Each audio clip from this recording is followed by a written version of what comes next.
Good afternoon. Welcome to Charles Diplomacy Society's event on the topic of cooperation in a changing world order. It is my greatest honor and pleasure to warmly welcome our prestigious guests here today. We have the Ambassador of Chile, Mr. Abujatúm, and the Ambassador of Argentina, Mr. Rozencwaig. The event will commence as a panel discussion moderated by our board member, Thaddeus Hildeman, and we will address the topics of trade, sustainability, and transnational cooperation, along with the topic of the EU-Mercosur trade agreement. I would also like to take this opportunity to welcome the Karlovian magazine, which is a student-led newspaper here at Charles University, and they are collaborating with us today. They are doing the videography and the photography of the event. I will quickly hand over to them as they would like to say a few words.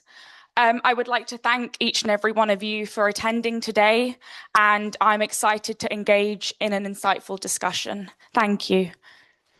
Okay. Hello, everyone. I'm Adrian. I'm here on behalf of the Karlovian, and we're recording this event. It is a pleasure to be collaborating here with the Diplomacy Society today. And I'd just like to quickly say that if anyone is interested in either creating video content, either full length for social media or writing, then feel free to find our profile, click a link to the forums and sign up. We may be a PPE club, but we welcome all FSB students. And yeah, so I'm sure everyone's excited for this to start. So I will hand this over to Tadeusz. Thank you very much. And also from my side, thank you very much for everybody, each and everybody that is here. Thank you to our distinguished guests and to our distinguished panelists, that I am very sure we will have a nice discussion, an interesting discussion on a very important and an interesting topic. We are going through changing times, and we have two representatives of South American countries here, Argentina and Chile. On a first notion, this month, May, is the first month in which the EU-Mercosur agreement, of which Argentina is a founding member of, goes provisionally into effect. Global alignments are changing, and South America is definitely at the core of it. Today, we want to not only explore the Mercosur agreement, but also the relationship of Chile with the European Union. How do the countries interact? How will the global order change? And what are the aspects of that? The Mercosur agreement will connect 700 million people with one of the largest world free trade agreements or zones that will be there in the existence. And before we dive deep into it, I would like to hear Argentina's and Chile's path in cooperation with the European Union are very distinct. Maybe we can start off with telling us about what does each path tell us about South America's and the country's individual relationship to Europe. How does that relationship look like? So, first of all, thank you very much, Charles Diplomacy Society, for organizing this event.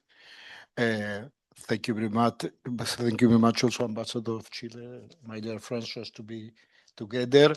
Thank you very much, the Ambassador of Greece, the Ambassador of Portugal, and the Deputy of Ukraine for being also here. So it's an important discussion, important subject for the European Union, also not only for the Mercosur and for the countries that are interested in entering the European Union. So, of course, path so as to enter in the relations between Argentina and Europe and Chile and Europe could be maybe different. On Mercosur, European Union, on Chile, European Union may be different because histories are different. So Argentina, in the case of Argentina, in the case of Mercosur, but in the case of Argentina, Argentina have had a huge impact during the 19th century and the first decades of 20th century from immigrants from Europe. No, so of course, from Spain, from Italy, from Portugal, but from Greece and from Ukraine and from Germany and from France. So it was this impact from Lebanon. So it was a huge impact that, in the case of Europe, was change, no, Argentinian idiosyncrasy, and start to build a new identity. Regarding the path to the negotiations, that you know that negotiations between Mercosur and European Union are negotiations after 25 years, so more or less. So also it was different because the Mercosur, Argentina, Brazil, Uruguay, Paraguay path, so as to be together, reflects to the end of the dictatorships, dictators in our countries in the 80s. The idea of the president Alfonsín from Argentina and Sarney from Brazil, so as to go beyond these problems or hypothesis of conflict, and to put on the table democracy, human rights, freedom. And this was the way, so as to the Asunción Treaty in 1991, starting Mercosur, and of course, starting with this idea, the idea of having others partners, no, on trade and commercial and political, was going beyond, and the European Union, for the reason that I said, so reasons that are historical reasons, that are reason for identities, a reason for reason regarding our, yes, of course, our history. This is this reflects our path to this agreement. Maybe the ambassador of Chile could explain these differences from the other side of the Andes, so as to say how Chile managed this. It's other experience, and what is their path, no? That is a little different. Thank you. Well, thank you for the invitation first. Thank you, Tadeusz. Thank you, Claudio.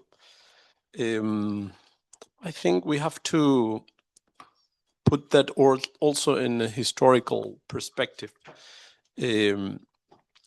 South America and Europe has a strategic or long history in terms of relation.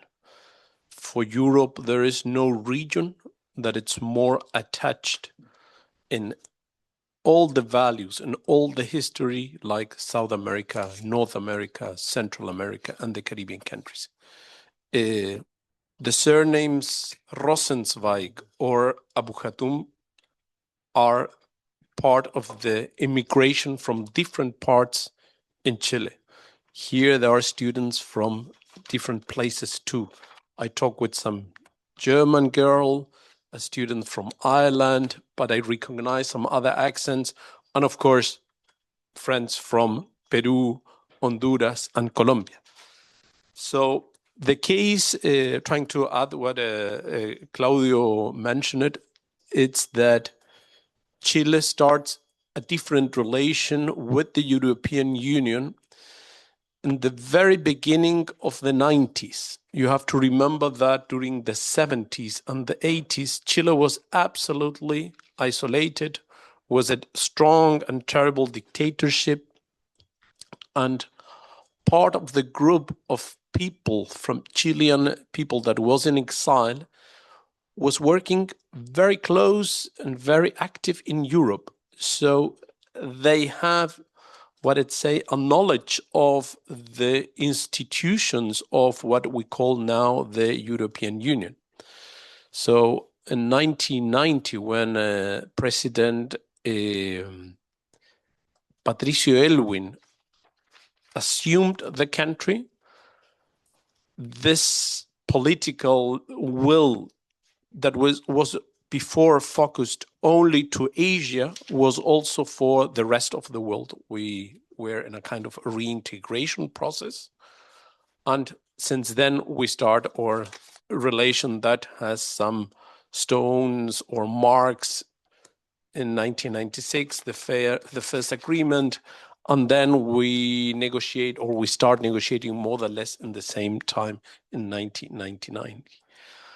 But for countries, and it doesn't matter if it's Mercosur or countries like Chile, Mexico, Singapore, or Korea, to have a good approach with a partner like Europe is more than trade. I only want to briefly mention it that our first agreement has 3 pillars: one political pillar, one cooperation pillar, and then an economic and cooperation first, second, and economic and commercial. But it's a long history, so there is no, let's say, a difference really. It's part of our diversity in the region, and we are a lot of people. We share mostly 2 languages, Spanish and Portuguese, but we have a culture that it's absolutely linked to Europe. Thank you very much. I would like to cross the Andes again and go back to Argentina. Ambassador Rozencwaig, still part of the relationship is trade, and definitely a relevant one.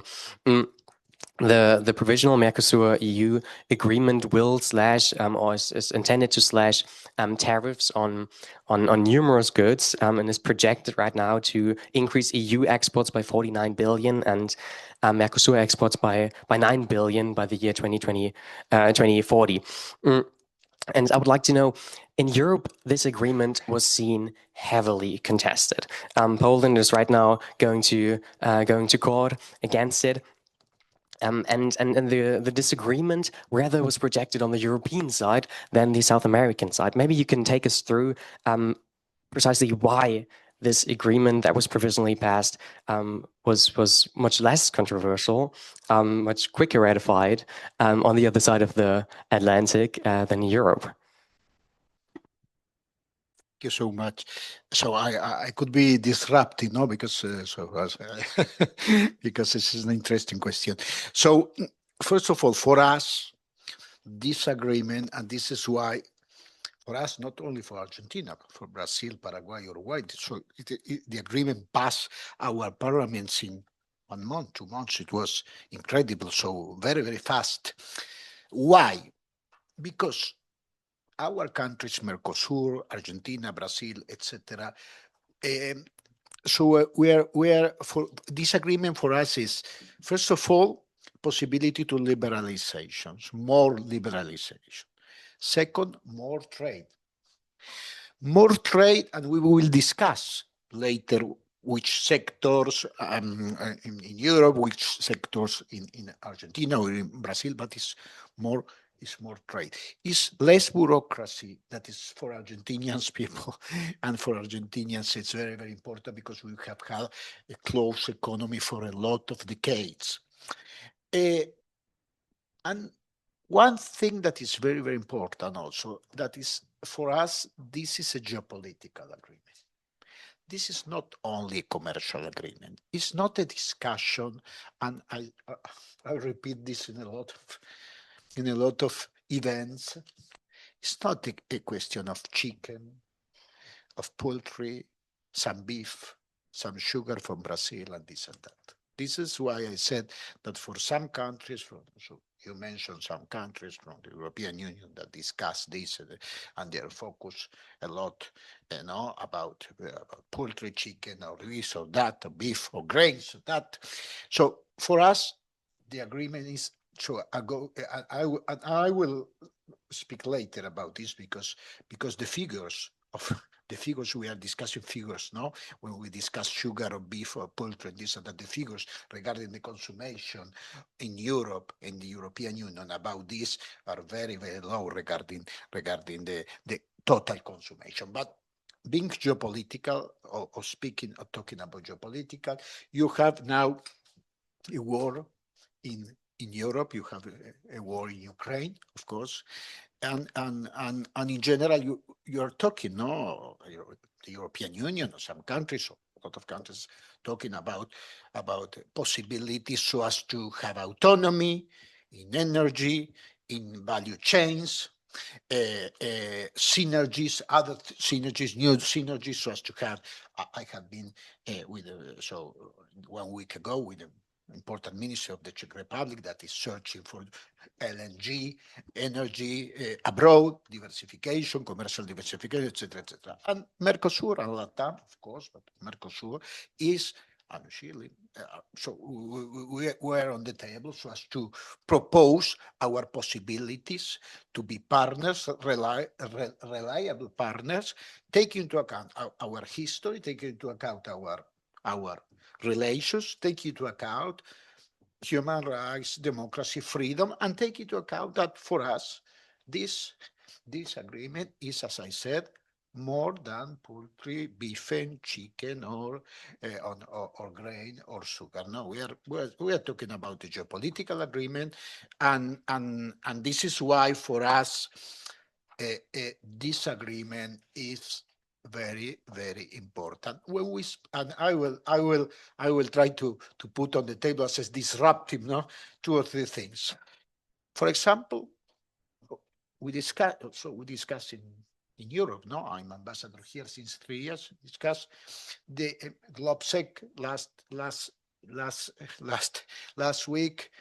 Minister of Industry and Commerce, this and that. We are discussing about raw materials, critical material, raw material. This where we can have this raw material, etc. Of course, in Argentina and in Chile, you can have this, but we are discussing about this, and we are discussing about Mercosur European Union. No, the Mercosur European Union is a path, is a way, so as to be less dependent regarding some authoritarian regimes. You understand? If you have raw materials in LATAM, in Mercosur, with this agreement, you can have less dependence.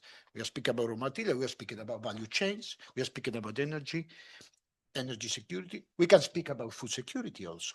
So the idea of the Mercosur European Union could be a path, a way, so as to strengthen these opportunities is the idea that reflects in the vote of the parliaments of Brazil, Argentina, Uruguay, and Brazil. We are not problems about competitions. We are not afraid. So we understood that there are some countries. I will not put on the table names of these countries. You mentioned some country. So we don't have there is not ghost here. We don't have problems about competitions. We can compete in agriculture. We can compete in other fields. Of course, industrial matters in Europe are very important, and the and Mercosur agreement is a very huge opportunity for the industry in Czech Republic, of German industry, and this is why Germany or Czech Republic or other countries are very in favor of the agreement, no? Because it's an agreement that is very important for them. But we don't have these problems of and I understood. I was ambassador. Unfortunately, I was ambassador to the FAO. The Organization of Food and Agriculture in Rome. And I know very well this problem of the protest of farmers and grains and poultry and chicken and this and that. But we don't have problems about this. We can compete, and we can also, in the Mercosur, we have been in discussion with the enlarged. We will not decide the enlargement of the European Union, but we have discussed this in the previous presidency. We don't have problems about the enlargement to Moldova or to Ukraine or this and that.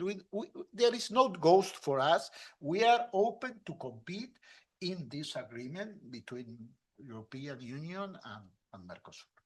Sorry for the. And I would like to follow up on the geopolitical aspect, if I may, really quick. We will explore it a little deeper a little bit later.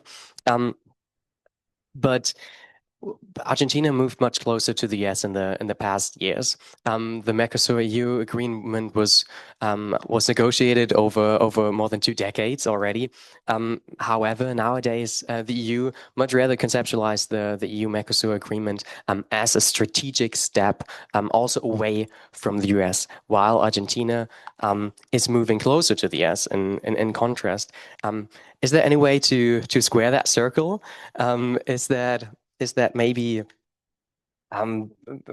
might there be a forced choice at some point? How do you see that before we move back across the Andes? Regarding the agreement between, so Argentina, the government of Argentina, our government has an important alignment with the USA administration, and we have signed an agreement regarding commerce and investment with the administration of the US. But I will say something. These are two paths that are different ways so as to achieve our goals that are more investment, more liberalization, less bureaucracy, etc. Because I don't know if all people here knows, but for example, we have signed also an agreement with EFTA, Switzerland, Liechtenstein, Norway, etc., 2 months ago, 3 months ago. Not only to the States. We have signed an agreement with Singapore also. We are discussing and negotiating. We are in negotiation as a Mercosur, I said. Huh? We are in negotiation with Canada. We are in negotiation with Emirates. We are in negotiation with Vietnam. So as to say that it was not, of course, in the alignment of our administration to the administration of the US, the agreement between Argentina and the US is very important for investment, so as to receive an investment, so as to have less tariffs and to have more commerce. But this is not in contradiction. First of all, for the European Union, not in contradiction because there are historical ties, importance in trade, importance in commerce, investment in Argentina, very important investment from Italy, for example, from France, Spain, Portugal also. So there are some countries that are a huge presence in Argentina. But beyond this, we have the agreement with the EFTA, the agreement with Singapore, and negotiation with Canada, with Vietnam, with Emirates, and so on and so forth. So no objection, no problems. So different ways so as to have more trade, more liberalization, less bureaucracy, and better value chains. No?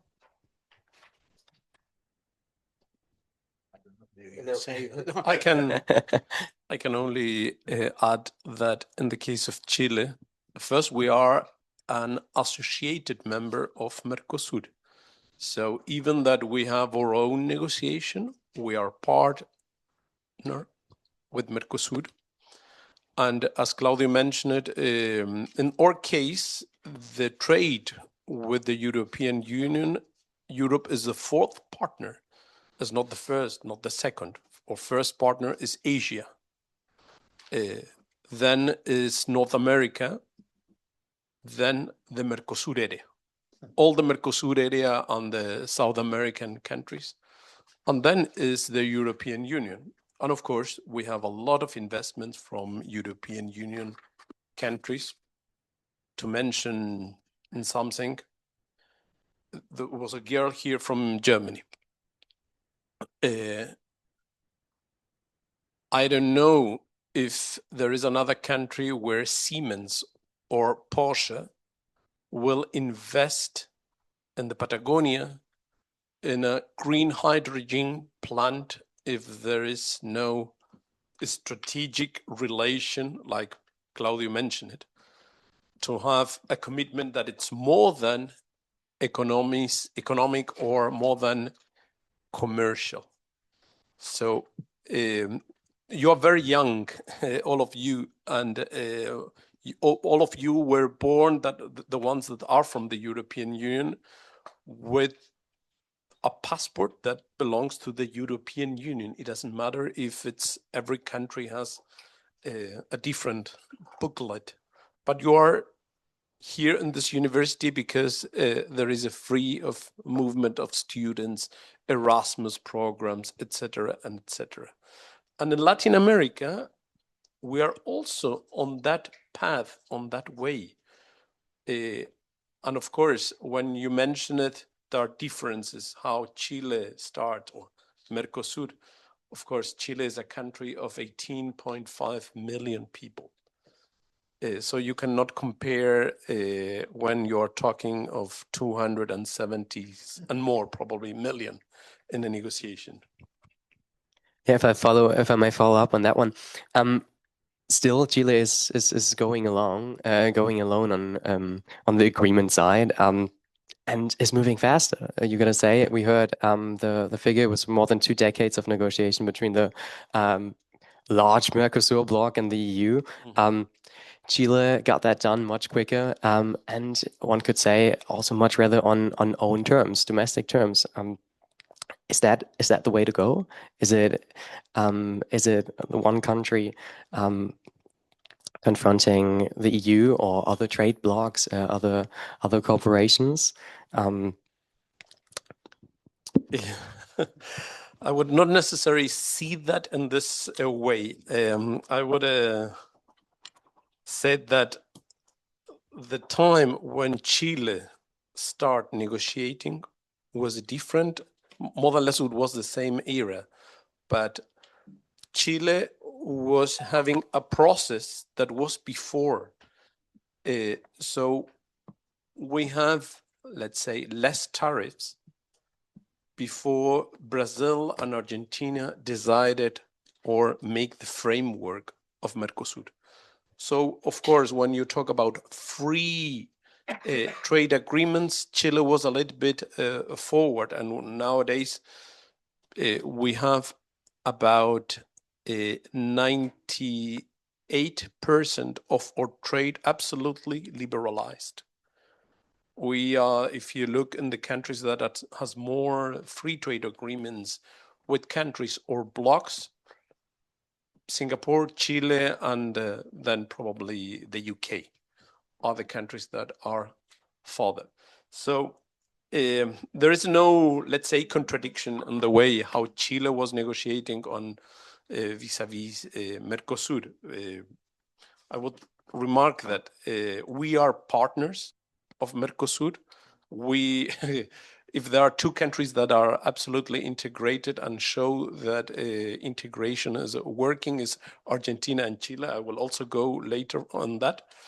But the important thing is that South America and Europe, finally, with this agreement, after 25 years, are able to have a long-term perspective in trade and not defending.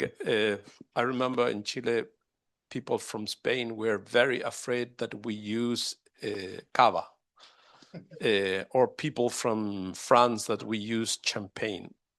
So we said, which terminology will work for you? Okay, some type of wine. Perfect, we will compete. And the proof is that our wines are competing without subsidies in the European market in terms of quality, etc., etc. Good wines, mid-term quality wines, and of course cheap, like you can see everywhere. So the important thing is that the European Union and South America, with disagreements, even with Mexico is very important too, and they just start the modernized agreement, have in perspective a long relation. And again, crossing the Andes one more time, I would like to explore the as some say, presumably tilted playing field against them, especially in the EU Mercosur agreements. Especially farmers in the European Union are concerned about cheap poultry, cheap beef. Coming from the other side of the Atlantic, are protesting for years now, and represented by Poland, are now going to farmers. So farmers from some countries. Definitely. Thank you for for highlighting that difference. Definitely. On the other side, there are also South American producers that argue that European standards could be even considered protectionism to some degree. And are faced with too high regulations. So on both sides of the Atlantic, we see some perception of a tilted playing field against them. In blunt terms, what side is right? And might there maybe be a vision of the agreement in the future, talking about the next 2 decades, that feels less like the tilted playing field? Sorry. I will say 2 or 3 things regarding this because it's important. Of course, in one free trade agreement, there are some sectors that are in a better position and some sectors in a, I would say different position, not just to say better position and different position. Of course, also in our region, in the Mercosur, Argentina, Brazil, etc., industrial sector was worried about the agreement because, of course, competitiveness, so have concurrence with some industrial sector from Germany, from Czech Republic, from France, or Italy, or it's something just to to put on the table and so as to try to go further, and it's a problem. It could be a problem. It's not a problem. It could be a problem. So on the other side, so this question of farmers, famous farmers, famous PAC in the European Union, and I would say something. If you read this famous agreement, Mercosur European Union, that is in the provisional application, you will see. First of all, the respect for the famous geographical indication. 350 geographical indication for the European Union that was preserved. Also, Gorgonzola from Italy, and Porto for Portugal, and from Greece. Yes, so you have 350. In the case of Mercosur, 104, 100, something like this, geographical indication, first. Second thing that is very important, worried about some products, Again, beef, poultry, this, that. So if we speak, because it's important to have figures here, if we speak about meat, our famous meat, beef, we are speaking about the Mercosur agreement, Mercosur European agreement, had put a limit to this in 99,000 tons of meat that could enter for this agreement. We had 99,000 tons is, in figures, 1.5 all the consumption in 1 year of the European Union. You can imagine what we are speaking or talking about. Just we're not talking about. So the invasion of the cows from Argentina that will enter here. No. So we will go to the famous poultry that is a concern of France and Poland. So speaking about 180,000 tons of poultry enter in the area of European Union. So total 1.4 of all the consumption of European Union in 1 year. Not 14, 1.4. Sugar, Brazilian sugar. Again, this and that and that. So 180,000 tons sugar from Brazil, and something from Paraguay, proportion 1.2 on all the consumption of the European Union. So again, we are not talking about invasion. We are not talking about. We are talking about other interest, of course. It should be clear. This we are talking about some categories, some interest, subsidies that some countries have here for in the European Union, in some farmers or this and that, and beyond this, in the agreement we have the famous safeguards and the famous these quotas. No, so quotas and safeguard if there is something that is go beyond or etc. We have some safeguard. So I think that this is a problem of competitiveness, not a problem of the agreement Mercosur European Union. Because, and I will not say because they are countries that are friends of us, but these countries that we are speaking about, they have the same problem with other countries, not only with Argentina and Brazil.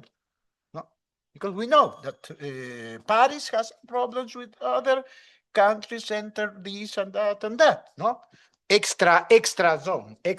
No, the same Poland. No, if Ukrainian grains, they put the grains on the road. So, so we are not. We are talking about competitiveness here. We are not talking about because if we talk that the agreement Mercosur European Union is a problem because we will enter with the famous Argentinian stick. I don't know if you know the famous Argentinian stick. I know that some important ambassadors here are very keen on having a very happy to have an Argentinian stick here. And we are speaking about 1.4, 1.5. All the consumers for the European Union, we are not speaking about this. We are speaking about other things. We can, if there are some countries that are interested to speak or to talk about subsidies, about competitiveness and this and that, we are ready to do it. We are ready to do this because in our case, the industry, Argentinian industry, and Brazilian industry, but Argentinian industry, we will do an effort so as to also, because on the other side you will have machinery, parts, pharmaceutical, that will come from Europe or from Germany and Czechia and this and that to Argentina and to Brazil. So they will have to do an effort so as to compete also. This is it was important so as to put on the table figures, no? Because if not, we are talking about something. It's as I talk with the minister of industry, also we are speaking about one hamburger, no? Something like this. We are talking about one hamburger per year.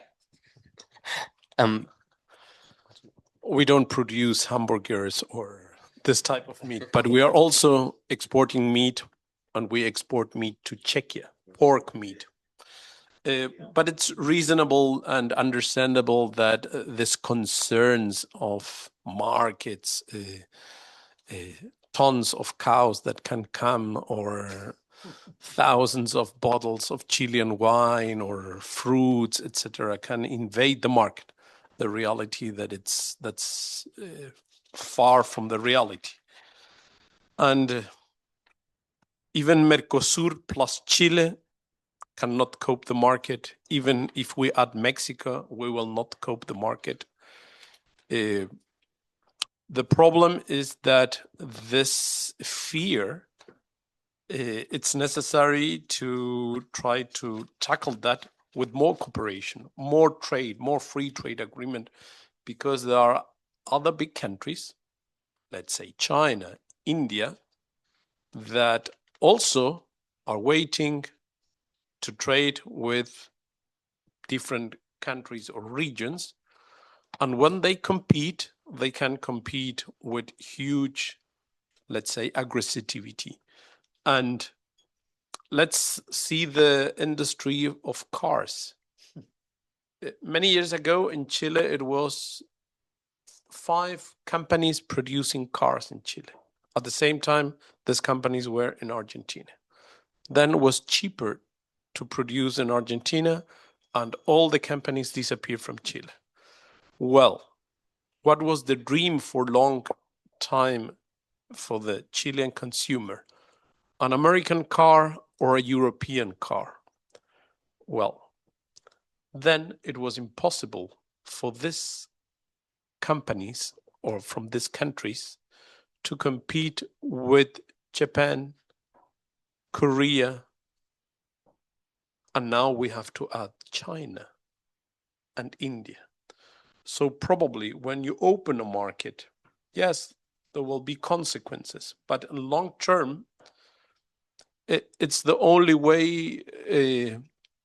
You have to find a balance, but you cannot try to keep the markets closed. We learned that, and we also, let's say, are, I don't want to say invaded by cars from different parts of the world, but every week there is a new company from China or India entering the market, and there is no chaos, there is no problem. So, and I'm sure that in a Mercosur country, there will be also no problem, and it's competitiveness, the real key issue here. I would like to follow up on the previous aspect with Ambassador Abujatúm. South America doesn't only export beef and poultry and sugar. Especially Chile sits on critical resources the European Union needs. Chile's reserves of copper and lithium are among the most relevant ones. And the European Union, not only the European Union, but the world will depend on those resources, and already does to a degree. Does Chile conceive this leverage it actually has, especially talking about the European Union and its green transition, and how does Chile see that? One might put it as leverage. Well, to be honest, Chile does not see copper and lithium simply as geopolitical leverage. We see them as part of broader opportunity to build a long and strategic partnership.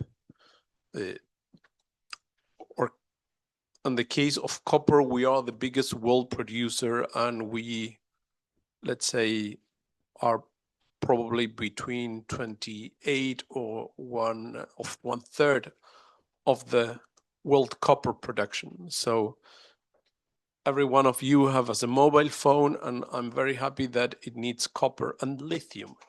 And the one that has a car needs more copper and lithium. But the region, it's absolutely rich, as Claudio says, in not only raw materials, critical materials, and of course, you can buy lithium or copper from Chile or lithium from Argentina, but it's better if we have a kind of long-term relation, clear, free, let's say, in terms of free trade agreements, as that we export the copper or the lithium to China, and then from China comes only here as batteries or cars that are ready.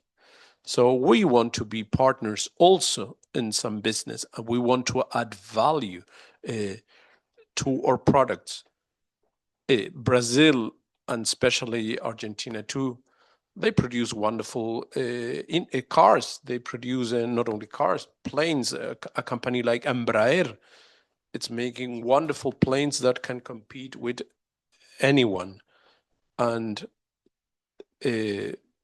from this point of view, the idea is that we can be a reliable partner transferring our products, share, let's say, your experience, but also maybe produce batteries in Argentina, produce batteries in Chile, and also cars. So we have also some advantages, but we don't see that in this case copper and lithium are like a value, or that it will be complicate Europe. No. Thank you. I would like to move on a short note And from the European Union, often a critical note regarding South American and environmental standards. Both agreements do entail environmental standards that are to be followed within the agreement, both the Mercosur agreement and the one with Chile. In Argentina, the Ministry of Environment was dismantled on the other side of the Andes. Similarly, cutting environmental protection is up for debate. What is there to reconcile, especially regarding those high European standards for environmental protection? So thank you very much. I will say 2 or 3 things that are important regarding this matter. So first of all, the agreement, the Mercosur European Union agreement, so has in the respect, in the normative and talk in some parts about the Paris Agreement, of course. So if we are talking about environment, and this is something that is in the agreement, Mercosur European Union. But beyond this, so this discussion also about some sector or some, I could say, yes, groups that also are in. As I said, there are some groups that are interested in grains, poultry, beef, and this, and there are other groups that are interested. And this is not that I value or not value this, but are interested in what kind of we do about this regulation, this and that. I will say something clear. The agreement, the Mercosur European Agreement, respect, for example, the famous, EUDR, that is the famous regulation about deforestation. In our case, for example, in the case of Argentina, all our soya, our meat, and our products of forestry pass with this normative of European normative of deforestation. So the agreement that also include this, this is previous, of course, of the agreement, but include this, is a proof that this environmental situation or regulation, this and that, are received on there. Of course, in some cases, the environmental regulation, as other regulation, phytosanitary regulation and this and that, could function as barriers. And we know this, not Mercosur knows, Europe knows this. So this discussion about what can we do or what cannot do is in some cases, and I will say something that as students, but the ambassadors know also. Of course, there are groups behind this, important groups, not political groups. I would not say so the militants of one ONG. I said groups, economic groups, that are interested in some regulation because they produce this or they produce that or they produce this or that. And it's important for us to understand this also because unfortunately we are not living in a world that all are thinking about that this is good because this and this and that. So as to return there, so the environmental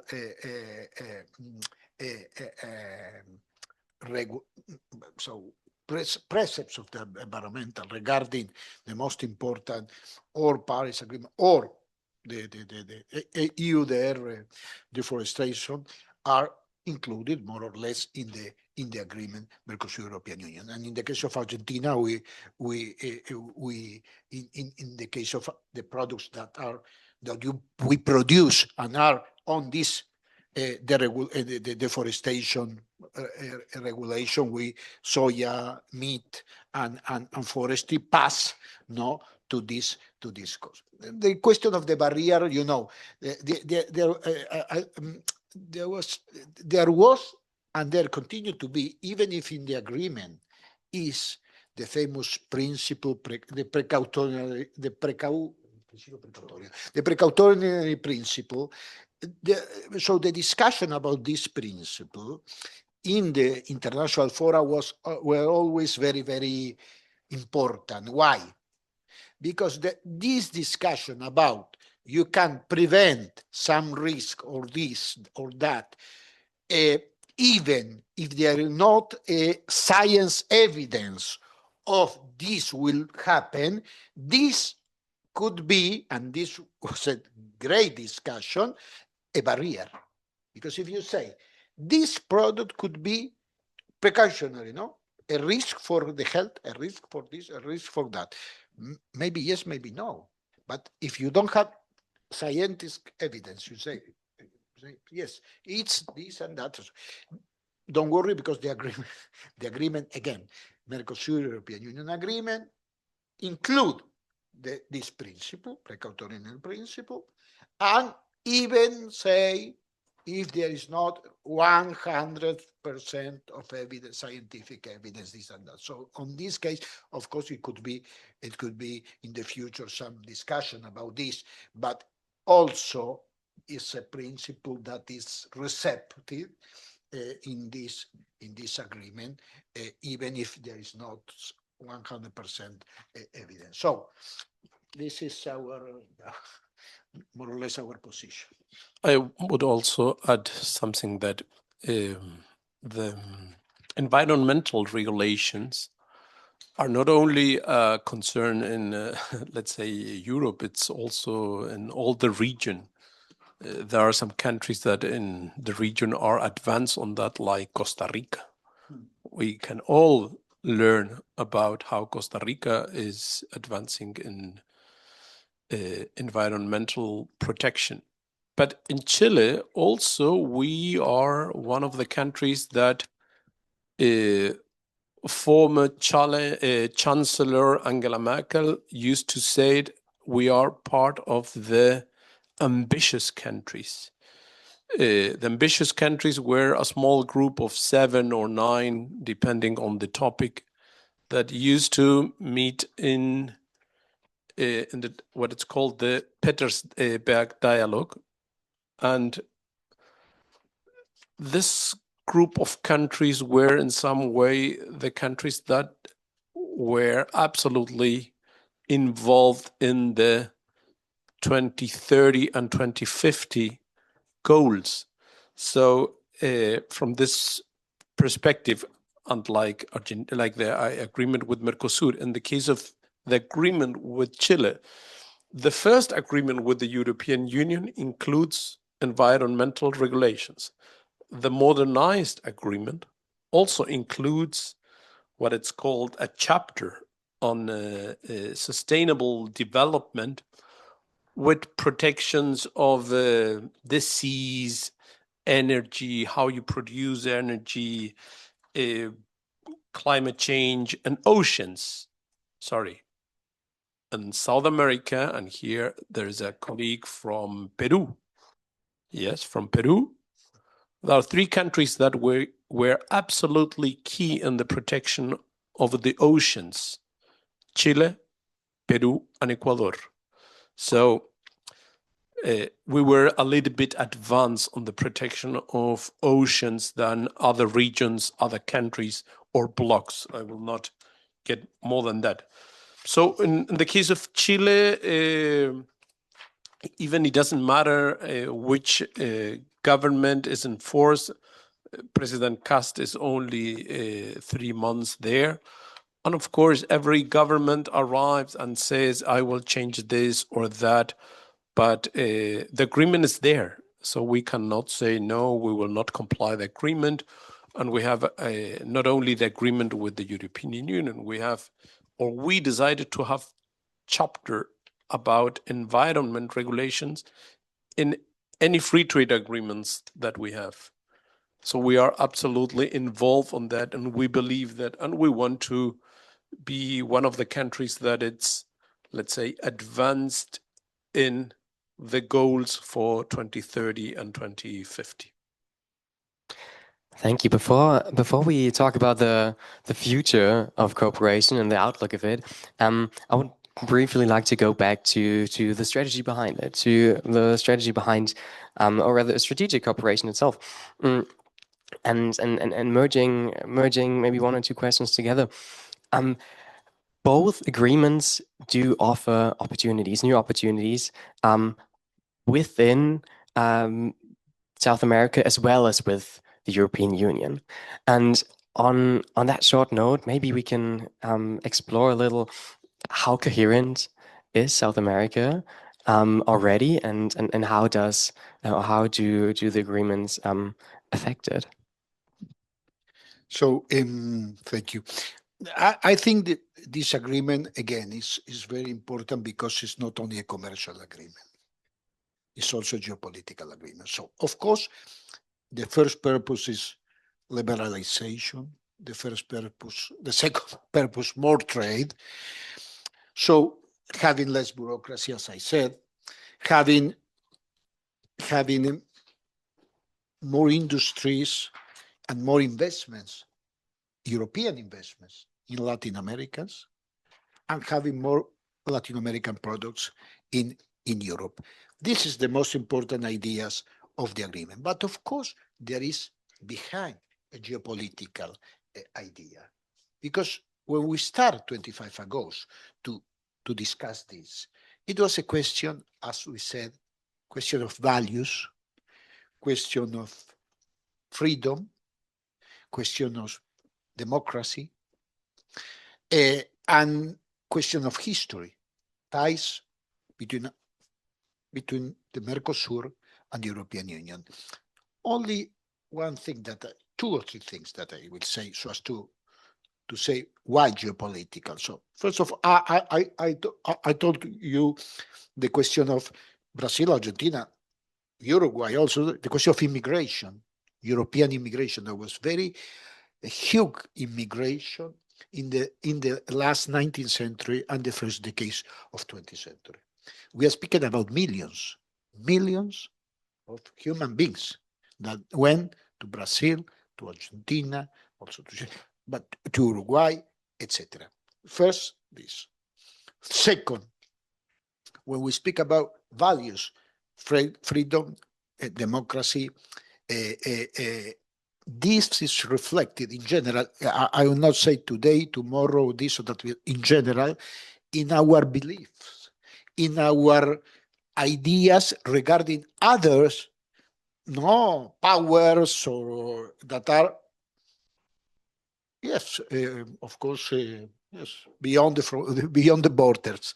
And this is something that even if there's one country, two countries, or this and that belongs to others in variable geometries, belongs to other groups. The idea of this agreement, Mercosur European Union, was always to put together two regions that has a common history, a common values regarding human beings, regarding democracy, regarding freedom, etc., etc. And this is, in general, reflects in a life of each of us. No, when you, Víctor said, but something because it's for Chile. When you go to South America, you go to these countries, because it's true that South America or Latam is very different. So it's we have diversity. But if you have to the famous Cono Sur, no, to the south, we go to Chile or to Argentina or to Brazil or to Uruguay. I don't know how many of you have been there, but it's true that there is some similarities on the way of living. There are similarities on culture. There are similarities that belongs to the history. And this is why when we talk about the agreement, we say it's liberalization, it's trade, it's commerce, but the agreement is going beyond this. So I'm sure that some people that that have been there.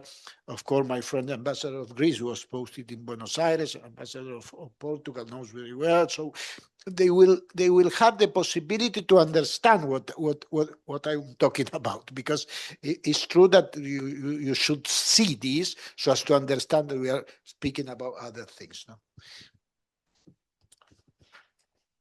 Yes, and as Claudio mentioned it, there is a history belong Europe and the Americas, including North America, Central America, South America, and the Caribbean. So there is no, let's say, contradiction and almost, let's say, nothing. We have the same values. We protect the same ideas. Fortunately, in our region, we don't have wars for a long time. We don't have nuclear arms. But at the same time, we are involved and we support values like support Ukraine in the war that it's now suffering. We face the same problems that Europe is facing: artificial intelligence, drug smuggling, organized crime, etc. So this type of agreements that unfortunately are seen mostly as a commercial aspect or trade, in the case of Chile, was fortunately perceived from the very beginning more as an alliance in the long term. And that's the reason that in our case, the agreement mentioned it associated member. Of course, we cannot be part of the European Union, but we are an associated country that has an agreement. And this agreement is based on the political pillar, the cooperation pillar, and a commercial pillar. So in the long term, we have values that are stronger, and it's better, let's say, to take out what can make, let's say, not clear or against normal people. When, sorry to tell you, but when you're paying for now for meat from Argentina or the wonderful Chilean wines, and you're paying taxes or you're paying some subsidies in some specific products, finally the European citizen is paying extra money. And if we are, let's say, good allies, why we should pay that? Why we should, let's say, now in the case of Chile, we had a wonderful free trade agreement with the USA, and they put a flat tariff of 10%. We will not put 10% to exports from other countries because we really believe in free trade agreements. But the main export product to the USA is precisely copper and lithium. So if American citizen wants pays more to produce cars, Tesla cars, or I don't know, any other brand, they lose competitiveness. So it's a trap. So makes sense that in Chile we believe not. So we have something that it's stronger, fortunately. I will add something that is true, because my friend Víctor should start to say something that I will add, that in the case of the agreement. So of course we are speaking about natural resources, because we have this copper, also lithium, Argentina, this and that. We are speaking about value chains. We are speaking about raw materials, and not be as a prisoners of some authoritarian regimes, and this is very important. And the agreement, so it's a path, or it's a way so as to have the possibility to, between democracies, between countries that defend no, values and belief, we can go further. This is proven in each of our, so as we are speaking about freedom, we are speaking about food security, we are speaking about energy, we are speaking about also politics, as the ambassador of Chile said. No, of course, the support for Ukraine is something that is support regarding values and regarding human rights. And in our case, I could say, I would pass a message also. It's in our case, in the case of all the countries in Latam, the principle of territorial integrity, that for us is a principle that is in the basis of our independence, the independence of Chile, Argentina, Brazil, etc. We couldn't accept in Latam, as the ambassador said also regarding nuclear energy, we cannot accept that somebody between us also so take by force a territory and say this is Argentinian, this is Chilean, this is Brazilian. It's something that we have, and this is important so as to thinking about values in the Organization of the American State, OEA, OAS. We have an article, priceless article, talking about the impossibility to have wars of aggression and to take territories by force. This is something that in the Latin American law is something clear and something. So this is why we are speaking about the commerce of the natural resources on this, this meaning that this agreement is beyond this, and it's a geopolitical agreement, of course. Before I open up the question section for the last 15 minutes, maybe on the very last note, because the title of the event is cooperation. Is there that one specific other item besides trade that needs maybe an agreement, maybe further discussion? Is it a long list?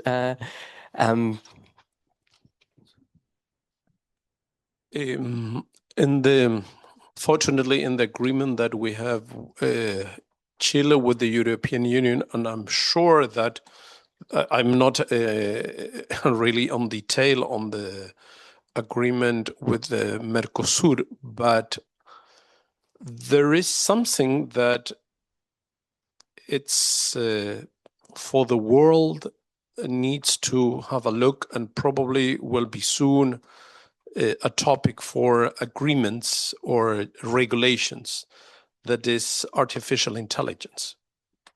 When you see that a drone today impact in Romania, a drone that was the target was in Ukraine, is because probably the system to put targets is designed by artificial intelligence. And unfortunately, we have seen the same in Iran, in a school where were killed 139 students. The same thing in Gaza. So unfortunately, artificial intelligence will be probably a matter that needs regulation, because European Union and Latin American countries will not be able to compete or tackle what can produce China or the USA. They are the strong actors on that. In our case, I would say that we are waiting for not only for the commercial agreement, but also for the cooperation and political agreement. But because we know, that this is the first step. We have the other step, that is the cooperation and political agreement. So the application, the provisional application that we're discussing today is the provisional application of the commercial part of the agreement.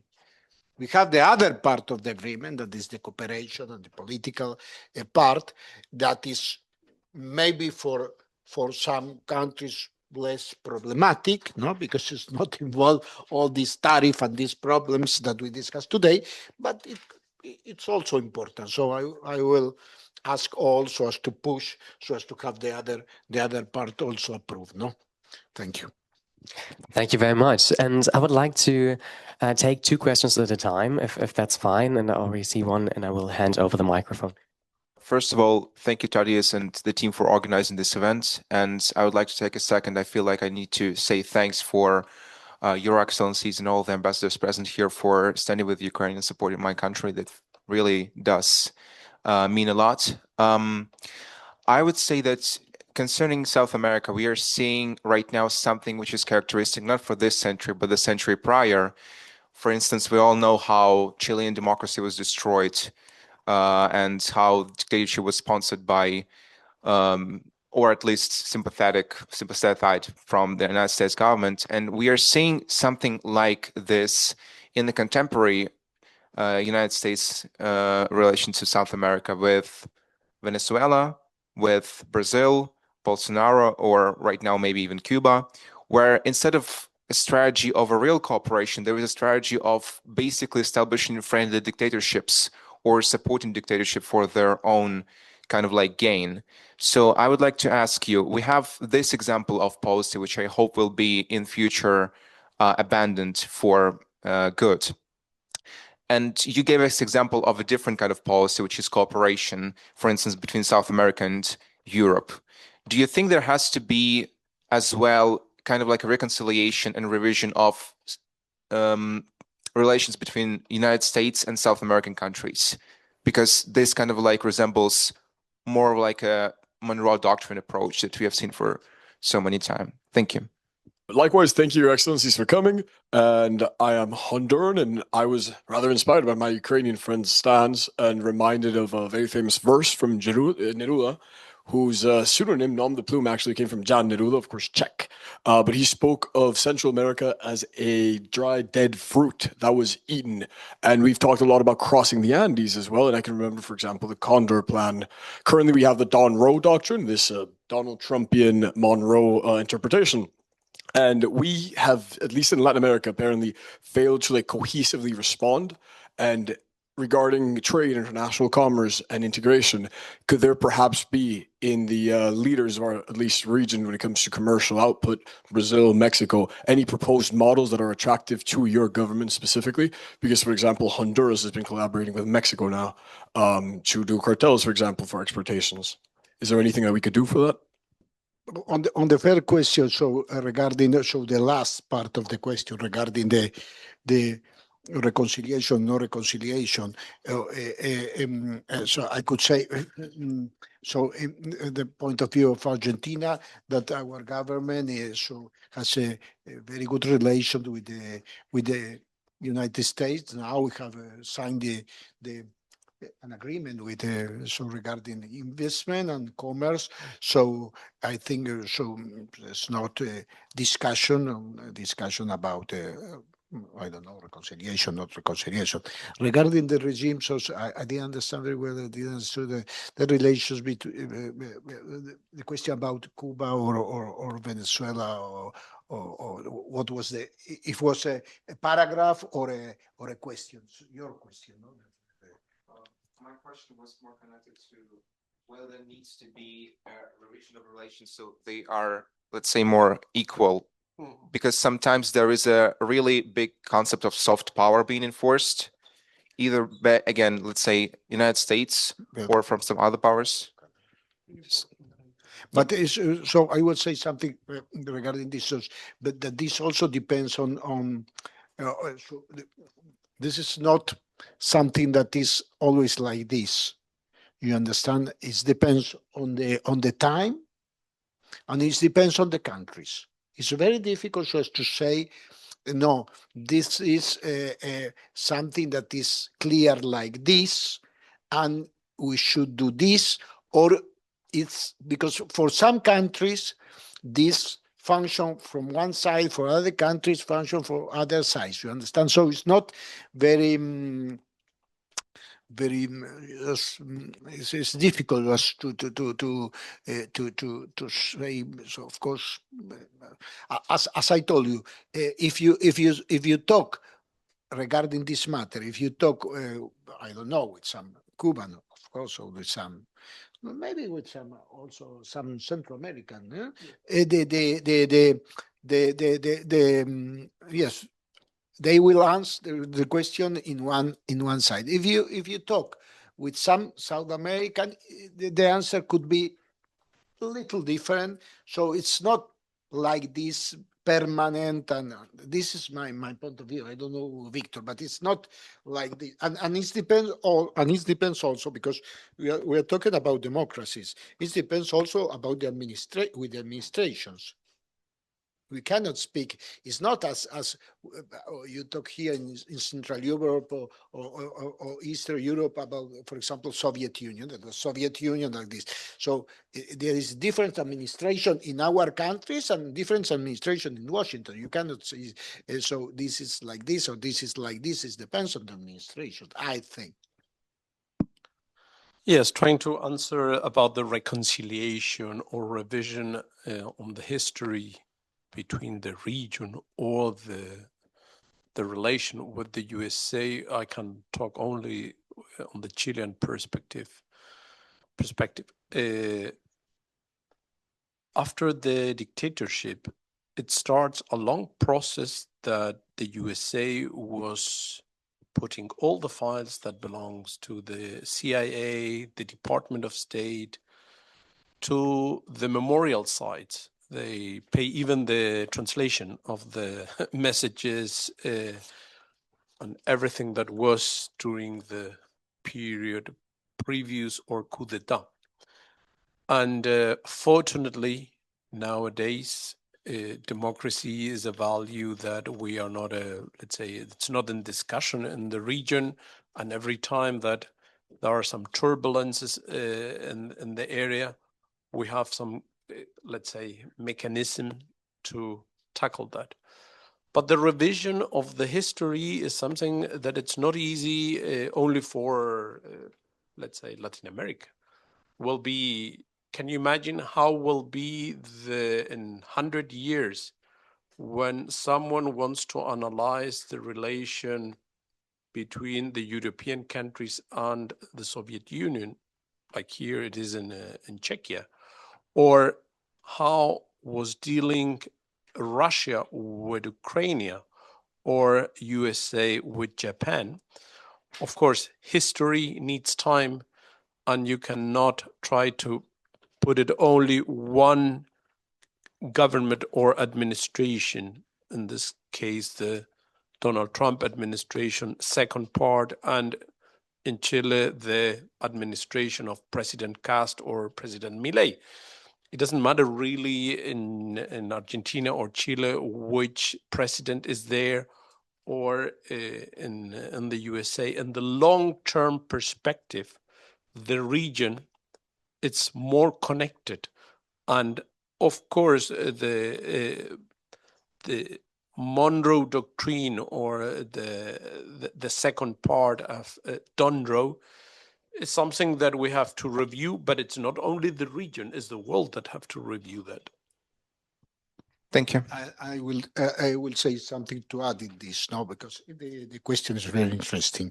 But so one thing is when you speak or we talk about the macro history, no? So revisions as a macro history, no? So of course, revisions between relations between, I don't know, Brazil and Argentina, USA and the region on in Europe, of course, as the ambassador of as Víctor said, so Russia, Soviet Union, and Eastern and Central Europe, and this and that, the macro history. Other thing is micro history, that is more difficult, because so so I'm not expert on this, but if I imagine, no, 100 years ago, as the ambassador said, one thing was, I don't know, the invasion of this for this country, no? But what happens in the families about this? Some people were killed. Who killed them? They were collaborations, perpetration, but collaboration on this or on that. We are speaking up in Latam, or we are speaking in Europe also. It's easy to the descendant to speak or talk about this after 100 years, maybe, but it's because in Argentina was very, so I don't know if you know that in Argentina was very tough on there was a judgment of the military coup, no? And they were put in prison when the democracy started again, put in prison, this and that. But the discussion about the collaboration, civil collaboration, this and that going on. Because this is the micro history, the macro, but the micro history. So taking into account this, I cannot imagine how, because I'm not expert, how the Europeans, for example, process what happens, I don't know, 100 years ago in these regions. Because it's easy. Maybe I will be provocative. It's easy to say, yes, it was the Nazi, the Germans that killed all this and this and that and that, but they were collaborators, civil collaborators in some countries. Some people that taking tea during somebody, some happened here, near here. I don't know. I'm not expert, so this is something, because it's your question about the macro history and the micro history, and this will be in 100 years, because when we talk about the Russian aggression against Ukraine and all these people, Ukrainian kills, and this and that, we will discuss the macro history, but in the micro history, who didn't say nothing, who was in silence, who was perpetrator, but who was collaborator, and this is always very difficult, because this touch human beings, this touch values, this touch beliefs, this touch, it's difficult. It's something very difficult, but it's important. It's difficult, but it's important. It's important to do, though, of course. Yes, I would only add something very short about how a small, let's say, in the perspective of the world history, can make a difficulty or a revision. You mentioned it, the word revision. Last week was here in Brno, the Congress of the Sudeten people, a Congress that was the first time after the war, Second World War, first time in Brno. And the debate that was 2 months before was really important here. And probably not for people from your generation, because you are all very young. And I talked with my colleagues in Berlin, and they were, let's say, saying, sorry, here nobody's interested in that. But in Czechia, in some generations, in some part of the country, is still an issue. So it's necessary from time to time, and it's not bad to go back to the history and make memory and look, we have this problem, what it's now with this problem. In the case of Chile and Argentina, we share more than 5,300 kilometers of mountain border, the Andes.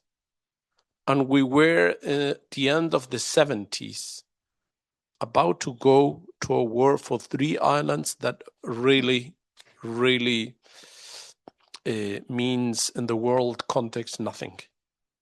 But at that time, 2 dictatorships, that was the key issue, and we were about to go to war.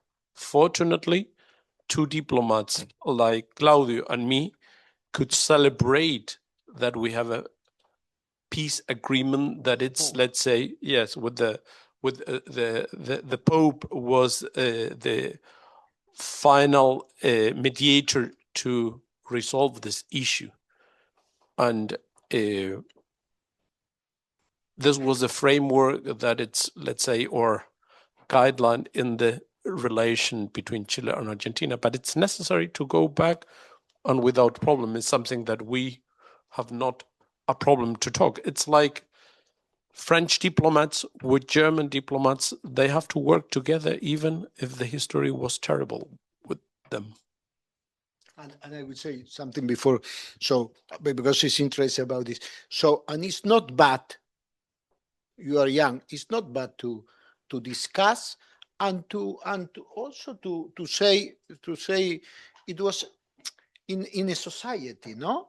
Because in our society, this discussion it was tough, but was so some people have to say it was a mistake. This was a mistake. This happened. It was a mistake. This other was a mistake, and this is not that that our country is falling on the so the society, no, after in Chile maybe also recognize some troubles on the past, some things that were not very good, groups or the state also, or the state or groups or this or that, and say, unfortunately this happens, unfortunately they are responsible in the history, of course. There's people responsible. Chilean, Argentinians responsible on this. It was not good, this and that, and it's not an harakiri, and it's not also, and it's not against our nationality, because we are proud on both on our nationality, on our flags, on our anthems, and this and that. Is not something that because we said this was not good on the I don't know, 40 years ago, 50 years ago, 100 years ago. No, this and that. The country. So we discuss and we say this was. Of course, there are some people that say other thing. One say this and that. So, but this discussion, so as to say that in your question, there are the macro history that is difficult, but is easier than the micro history that depends a lot with the sentiments of people, and I think in Europe is worse, because in Europe there are a lot of terrible histories, and it continue to be, because we are talking today about the suffering of Ukrainians. So it continue to be, and it continues. So, and this discussion will be other discussion for the forthcoming decades, for the people that has kills families and this and that. Thank you very much for those very hopeful, I would say, last notions on cooperation, the story on how war could have been was prevented, and trade agreements, peace agreements were formed. Thank you very much, Ambassador Abujatúm. Thank you very much, Ambassador Rozencwaig. Thank you, everybody, for being here, our distinguished guests. No, thank you for all the students. Thank you for Charles Diplomacy Society, and again, thank you for the colleagues, Ambassador of Greece, Ambassador of Portugal, and Deputy of Ukraine, Vitali, for being here in this discussion. That is, we share this because it's important for Europe and important for countries of Europe and Latin America. Thank you. Thank you so much. Definitely. Thank you very much. Please feel free to take refreshments.